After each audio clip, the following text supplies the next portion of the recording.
영국의 바로 눈의 가시였죠. 이러한 남진하는 러시아를 견제하기 위해서 영국이 내세운 카드가 일본이었습니다. 그리고 조선이었습니다. 처음에는.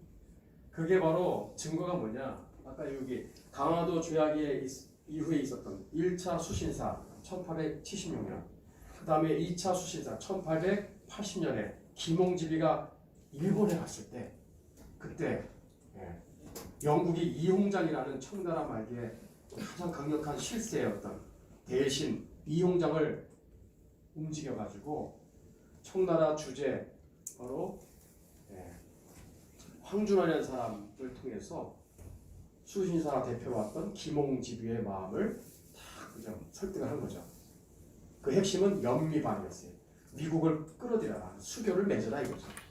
고종이 그것을 수락한 결과, 그래서 이어지는 게 1882년 5월 22일 조미수호 통상조약이 체결되는 거죠. 그 다음에 한 달 뒤에 6월 6일에 영국과 수교를 맺게 되므로 조선은 이제 사실상 미국과 영국의 동맹에 들어갈 수 있는 기회가 열린 거예요. 기회가. 그 기회를 잘 살렸으면 얼마나 좋았겠어요. 근데 이런 골든 타임들을 계속 놓치는 거예요. 외교 패착으로 가는 거죠. 자, 고종은 아주 또 치명적인 어리석은 길을 이제 선택하게 됩니다. 1884년 7월에 러시아와 수교를 맺어요. 1884년 7월에. 이렇게 어리석은 사람입니다. 그래서 이 러시아 봉쇄망에 구멍을, 이따만한 구멍을 내는 엄청난 이제 외교, 참 큰 잘못에 이제 그가 이제 빠지게 됩니다. 자, 인데요, 참 이상한 것은 1884년 7월에 수교를 맺고 나서 이 조로 밀약이 이제 1차, 2차 체결되는 거 아세요?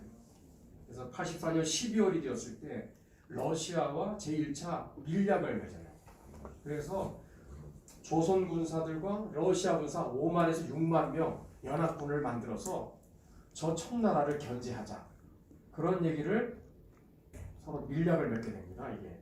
그래가지고 이게 나중에 세상에 어디 비밀이 어디 있습니까? 이게 다 폭로가 되면서 어떤 일이 벌어지죠? 영국이 발끈을 하죠. 영국이 검은도를 점령하게 되는, 혹시나 또 모를까 해서 이 남진하는 러시아 함대를 견제하기 위해서 검은도를 점령하는 또 해통이 벌어져요. 해통이. 그런데도 고종은 또 얼마나 어리석은지, 이 전 세계 대사는 영국이고 미국인데 그 줄을 서야 되는데 어차피 우리 힘이 없으니까 강대국의 힘을 빌려야 되는데 참 또 어리석은 선택을 합니다. 제2차 조로 밀약을 맺어요. 그게 1885년입니다. 1885년에 들어와서 또 러시아와 함께 이렇게 또 싸바싸바 해가지고 우리 남쪽까지 마음대로 당신네들 함대를 파견해도 우리 오케이, 무조건 청나라를 당신들이 견제해서 제발 저들의 압력으로부터 우리를 보호해 주십시오. 그래서 제2차 조로 밀약이 맺어지는 게 1885년이에요. 이게 고종이었습니다. 자, 그게 이제 강화도 조약 이후에 있었던 아주 여러 가지 많은 사건들이죠. 자, 이런 여러 가지 사건들이 흘러서 1894년이 되었을 때 이 땅에서 청일전쟁이 발발하게 됩니다. 동학난을 진압하기 위한 명분으로 양쪽 군대가 우리나라에 들어오게 되죠. 우리 앞방에서 두 나라가 싸우게 되죠. 아주 길고 지루한 전쟁이 한반도에서 벌어지게 됩니다. 결과는 우리가 잘 알듯이 일본이 청나라를 이기게 되죠. 그럴 수밖에 없는 게 영국이라는 나라가 뒤에서 일본을 적극적으로 또 후원해주고 밀어주고 있기 때문에 일본의 그 군사력은 굉장한 이미 세계적인 수준이라고 할 수 있습니다. 그렇습니다. 자, 그 결과 맺어진 조약이 일본의 시모노세키라는 곳에서 했던 조약이라서 시모노세키 조약이 되겠습니다. 그래서 이렇게 테이블에 앉아서 청나라 입장에서는 굴욕적인 이제 조약이 되겠죠. 20여 년 동안에 조선을 두 나라가 팽팽하게 서로 집어삼키려고 그렇게 노리고 있었을 때 청일전쟁으로 인해서 이제 게임은 끝난 거예요. 대세는 일본으로 넘어가는 겁니다. 이 조약의 핵심은 일항 여기에 있어요. 일항. 청국은 뭐죠? 청국은 조선국이 완전 무결한 자주 독립국임을 승인한다. 완전 무결한 이게 또 들어가는 거예요. 아까도 있었지만 여기는 완전 무결한. 이게 뭐예요? 건드리지 마. 이제 조선은 우리 거니까 이제 당신들 손 떼 이 얘기예요. 당신들의 종주권이 다 포기해. 무슨 당신네들이 무슨 종주권이고 조선이 속국이냐고 자꾸 주장하지 말고 이제는 우리가 이제 조선을 우리가 점령할 테니까 당신네들은 가만히 있으라는 거죠. 그러면서 천국에게 배상금 2억냥을 이렇게 때립니다. 근데 여기 재밌는 게 은 100만 냥을 여기에 이제 배상금에다가 포함을 시켜요. 은 100만. 근데 참 놀라운 게요. 이 은이 그냥 은이 아니라 전 세계에서 가장 최고로 가장 제일 질 좋은 은이 어디 산 은이지 아세요?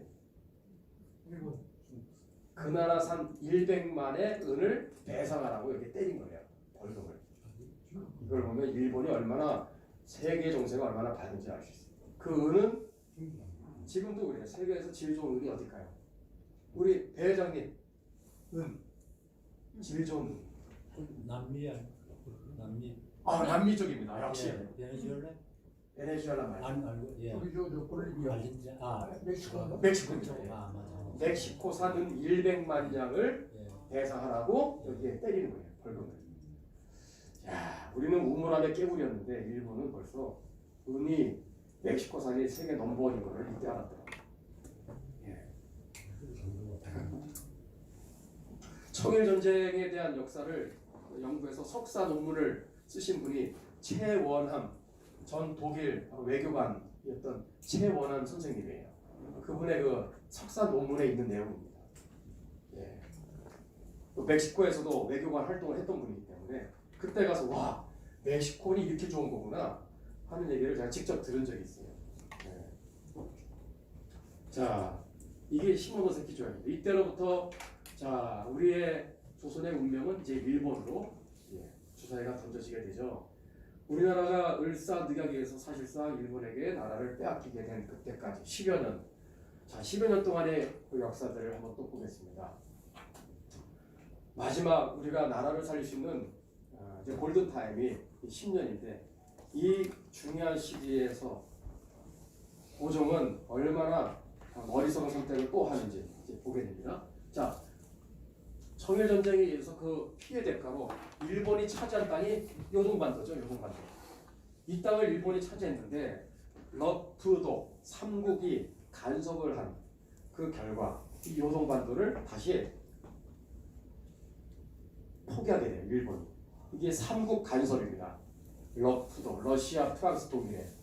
그래서 당신들만이야 이거 요동반도 내놔 그래가지고 러시아가 입김이 셌죠. 그래가지고 요동반도를 차지했다가 다시 돌려주는 해프닝이 벌어진 거예요. 그래가지고 일본에서 난리가 났어요. 이 청일전쟁에 참전했었던 장교들, 사병들 100여 명이 자살한 그런 일이 벌어질 정도로 완전히 뭐 소요가 막 일어나고 난리가 났어요. 국가적으로. 그래서 어떻게 요동반도를 다시 돌려줄 수 있느냐. 근데 어떻게 힘이 없는데 이 세 나라가 으르렁거리는데 일본도 어쩔 수 없는 거예요. 그래서 빼앗기게 되는 거예요. 이게 프랑스입니다. 이게 러시아. 이거는 독일 제국. 프랑스, 러시아, 독일 제국. 이 러시아가 중간에서 아주 가장 강력한 느낌을 작용하게 되죠. 그래서 일본이 항복을 한 거예요. 다 이긴 전쟁이니까. 그래서 전투에서는 이겼지만 외교에서는 실패했다 하는 얘기가 나오는 거예요. 청일전쟁에서는 이겼는데 결과적으로 뭐야? 유일한 전리품이었던 요동반도 이거를 빼앗겼으니까 빈털터리가 된 거죠. 그러니까 이게 외교가 이렇게 무서운 거예요. 저기서 저 대목에서 보면 일본 정신이 있더라고요. 네. 어떤 건데 하면은 그 일본의 젊은 장교들이 자기 배를 가르면서 100여 명이 죽었다는 거는 몇십만이 흥분하고 몸 참아가지고 했다는 증거거든요. 그렇습니다. 일본의 정신이구나 이게. 그럼 우리는 우리가 국권을 저작년에 참사를 당했을 때 그렇죠. 우리는 뭘 했느냐? 이게 일본 정치라고 우리하고 있어. 그렇죠. 그래. 네. 참 그렇습니다. 예. 그럼 저 세 국가가 그럼 누나 먹었네 이런 거죠. 아니 그게 아니고 이제 다시 반환한 거죠. 예, 청나라에. 예. 그러니까 이거를 본 이게 러시아가 결국은 가져가게 되는 건 아닙니까? 저 땅을. 아니에요. 다시 청나라에 예, 반환을 하게 되었습니다. 그 자세한 내용은 한번 연구해 보시기 바랍니다. 외교적인 압력에 의해서 예. 눈물을 봅니다. 전쟁이 이게도 당합니다. 단합한 게 맞습니다. 그 만나가고 얼마 있다가 맞아요, 여러 가지. 얼마 있지 않다가 철도가 깔리고 이런 일이 벌어지고. 예, 반환한 거고요. 그 이거를 본 고종황제 특히 민비가 어떻게 이거를 생각했겠어요? 이 상황을 보면서 야 역시 러시아 끝내준다. 역시 줄은 러시아 편에 서야 되겠다. 그 러시아가 야 대단하다. 어떻게 일본을 저렇게 무릎 꿇게 할 수 있었을까? 역시 러시아가 대세다라고 그 정도 민비도 생각을 하게 된 거예요. 영민은 왜 빠졌어요? 예? 영민은. 영국과 미국 뒤에서 소리만 듣고 영국과 미국 여기 빠졌죠. 해당 사항이 안 되죠. 여기.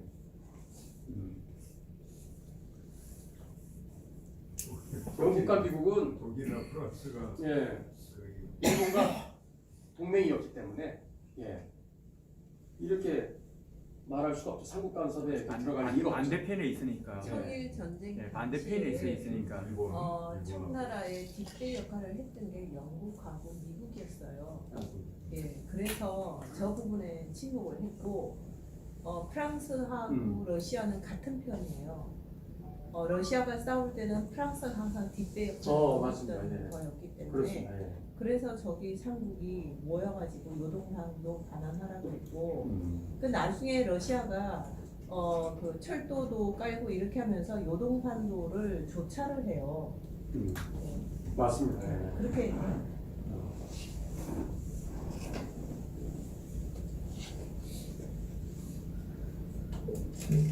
삼국 간섭이 이제 하나의 또 중요한 전환점이 됩니다. 그래서 러시아에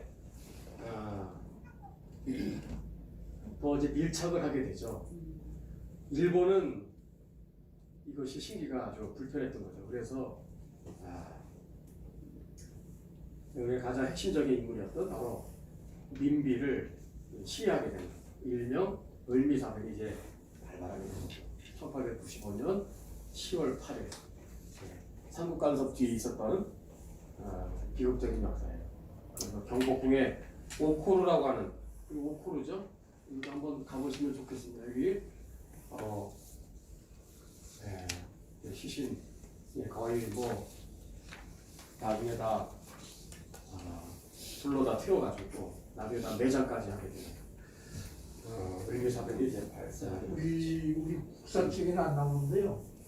이완용 평전에는 대원군도 같이 합세한으로 나오세요. 음성대원군이 민비가 시해 당할 당시에 그 현장에서 조금 떨어진 게 있었어요. 이완용 평전이 그렇게 대원군이 네, 네. 네. 그래서 일리가 있네요. 그래서 이게 저기 합작으로 그렇죠. 네. 사극에도 옛날 사극. 이완용 평전이 그렇게 나옵니다. 민비 중사의 대원군이다. 둘과의 관계는 상극이었죠. 그렇죠. 네. 국사 측에는 안 나오더라고요 여기. 근데 이완용 평전은 그렇군요. 필량이 나옵니다. 아유, 정말 많합니다. 근데 그게 가파를 쓴 거라. 자, 오늘의 이제 결론에 이르게 됩니다. 어쨌든 저는 어떤 큰 줄기만 오늘 말씀드리는 걸로 하겠습니다. 그래서 찾아온 최악의 외교 참사가 아관 파천이 되겠습니다. 아관 파천. 아는 러시아죠. 러시아 공사관도 피신을 가게 됐죠. 1996년 2월 12일입니다. 그래서 1년 정도 공사관에 황제가 이제 피신하는 그런 일이 이제 여기서 찾아오게 됩니다.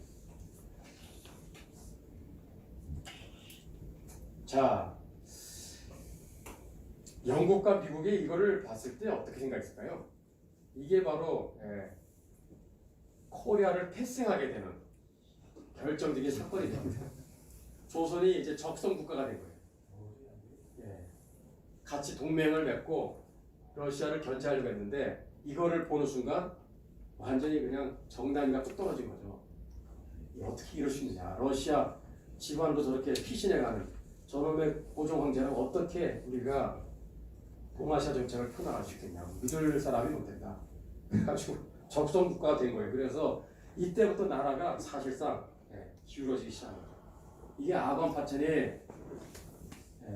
정말 고종 황제가 지금까지 계속 국제정사에 역행하는 길로 계속 걸어가죠. 대세가 영국과 미국 쪽으로 갔어야 되는데 전혀 다른 러시아 쪽에다 손을 벌리고 도움을 받고 막 밀렵을 1차, 2차 막 체결하지를 않나. 뭐 우리 러시아 함대를 파견해달라고. 2차 때는 막 아예 우리 안방에 마음 놓고 들어오시라고. 이렇게까지 문을 열어주는 고종을 봤을 때 뭐 영국과 미국이 뭐 이제는 포기할 수밖에 없는 상황이 된 거예요. 그래서 이미 대사는 이제 끝난 겁니다. 근데 고종은 이런 국제 정세가 어떻게 흘러가는지도 모르고 1년 뒤에 여기 덕수궁이죠. 당시에 경운궁으로 환궁을 해서 대한제국을 선포하는 거예요. 말만 대한제국 선포하면 뭐합니까? 나라는 이미 기울어졌는데 돌이킬 수 없는 강을 넘은 거예요. 이미 손을 쓸 수 없는 상황이 되어버린 거죠. 근데 고종은 나라가 이미 망해가고 있음에도 전혀 감지를 못하고 있습니다. 자, 여기서 우리가 오늘 중요한 내용입니다. 아관파천이 주는 의미가 굉장히 크더라고요. 아관파천 이후에 대한제국이 이제 패망의 길로 결국은 이제 손을 쓸 수 없는 길로 걸어가게 됩니다.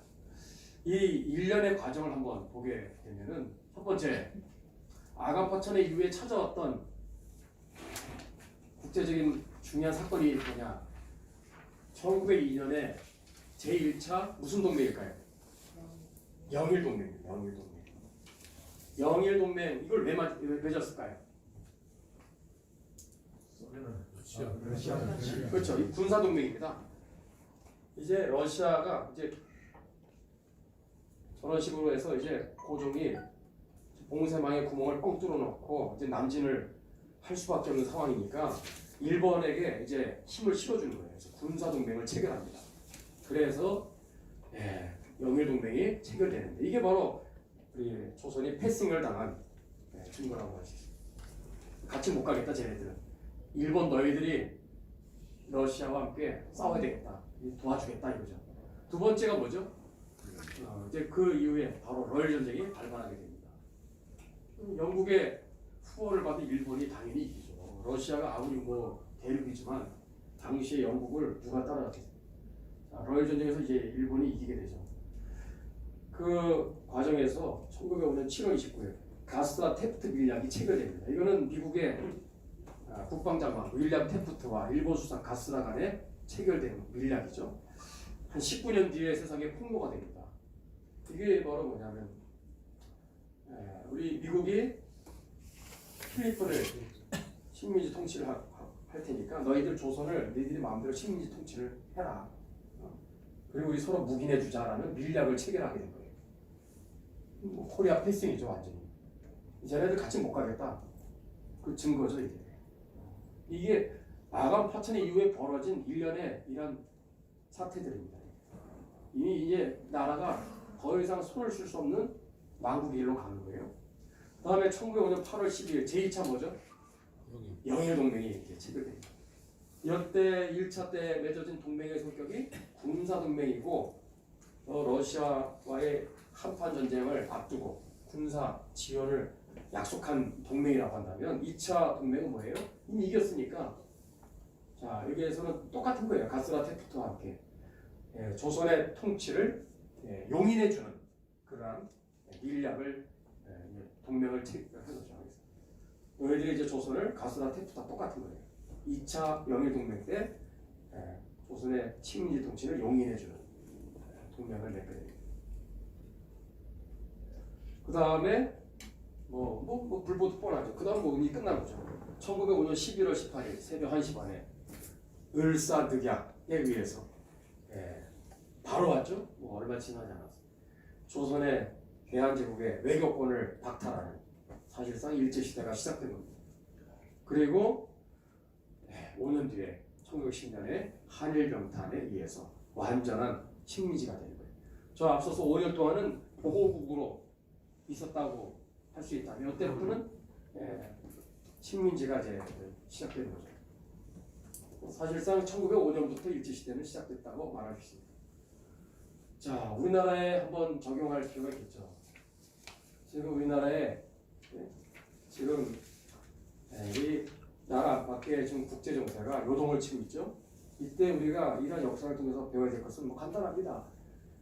이 가치 동맹이라는 것을 우리가 중요하게 생각해요. 자유주의와 시장 경제 체제에 의해서 미국과 우리가 서로 동맹을 견고히 해야 되는 중요한 시점에서 우리는 지금 어떻게 가고 있는가? 제2의 고종의 길로 가고 있는 거지. 제2의 아간파천과 같은 지금 외교 패착이 계속 지금 1, 2년 사이에 지금 벌어지고 있는 거예요. 네, 그렇죠. 이때보다도 지금 더 10배, 100배 더 심각한 거죠. 지금 국민들까지 막 그러니까 우리도 모르는 사이에 이런 일이 벌어지는 거예요. 외교 안에서는. 그죠? 국제 정세 속에서. 코리아 패싱 계속 당하잖아요. 자, 이제 뭐 마무리입니다. 1904년에 아간파천 이후에 제1차 영일 동맹 이후에 러일 전쟁이 발발하게 됩니다. 1904년 2월 8일에서 1905년 9월 5일까지 진행이 됩니다. 그리고 가스나 탭튼 밀락이 찾아오게 됩니다. 조선은 너희들의 이제 보호국이다. 마음대로 너희들이 점령하라. 가스나 탭튼 밀락. 다음에 그 이후에 이게 뭐죠? 덕수궁의 중명전이 되겠습니다. 여기에서 이제 1905년 11월 18일 이 날짜들은 중요한 날짜는 우리가 알고 있어야 됩니다. 새벽 1시 반에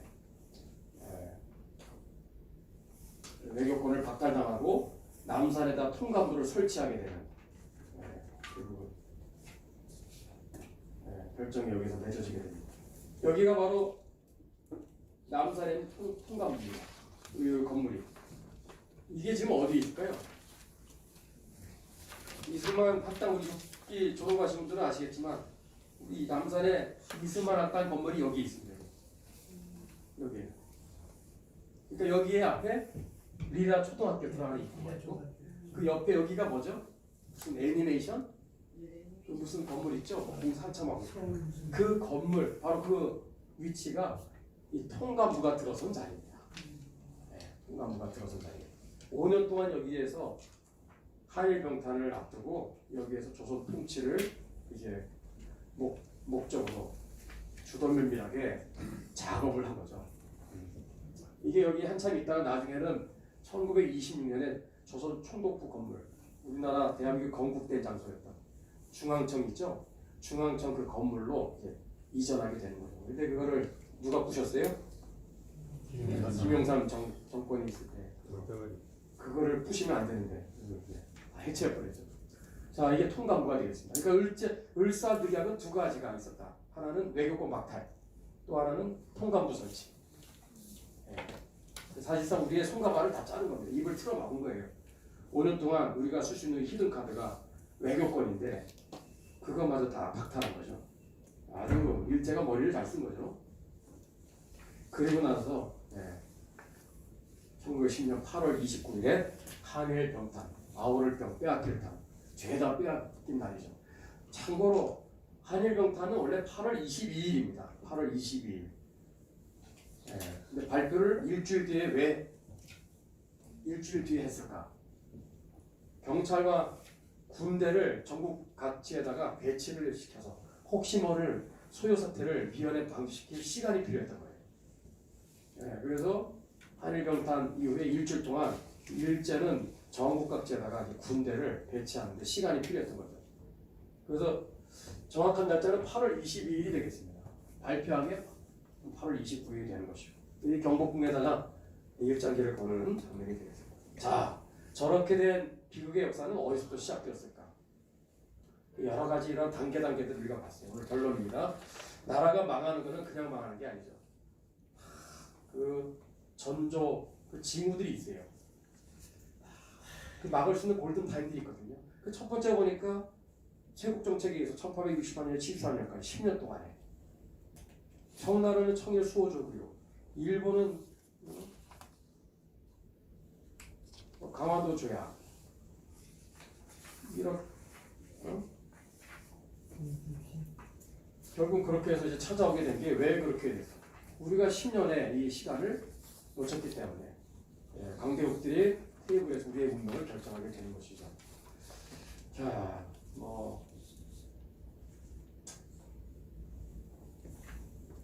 여러 가지 일련의 과정들을 우리가 살펴보면서 마지막에 안타까운 바로 아간 파천까지 우리가 살펴보았습니다. 그래서 전 세계 이 국제 정세의 흐름에 역행하는 길로 고정인 외교 패착의 길을 선택했기 때문에 결국 우리나라가 망할 수밖에 없는 그런 상황에 이제 이르게 되었어요. 참 안타까운 것은 우리가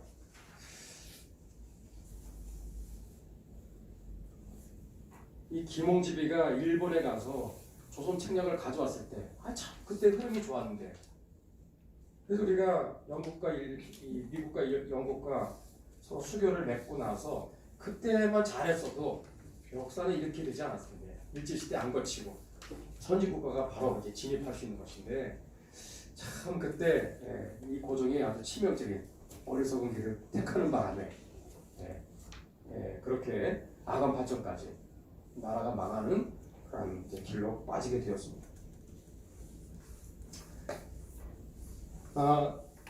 사실 오늘 제가 후반부에 한미 상호 방위 조약 그 체결 과정 그거를 얘기를 해야 되는데 오늘은 좀 12시 17분인가요? 그래서 이승만 대통령의 한미 상호 방위 조약이 얼마나 위대한 조약인가, 그 과정에서 이승만 대통령이 얼마나 외교의 달인이라고 그러잖아요. 외교의 천재라고 하는 이승만 대통령이 어떻게 미국이라는 나라를 끌어들여서 한미 상호 방위 조약, 고래와 새우가 맺은 조약이라고 하잖아요. 그런 조약을 어떻게 말도 안 되는 그런 일을 성사시킬 수 있었는가? 그걸 보면 고종도 완전히 대비가 됩니다. 그건 한 30분 해야 되기 때문에 나중에 기회가 있을 때 한번 자세히 하는 걸로 하겠습니다. 오늘 여기까지 하겠습니다.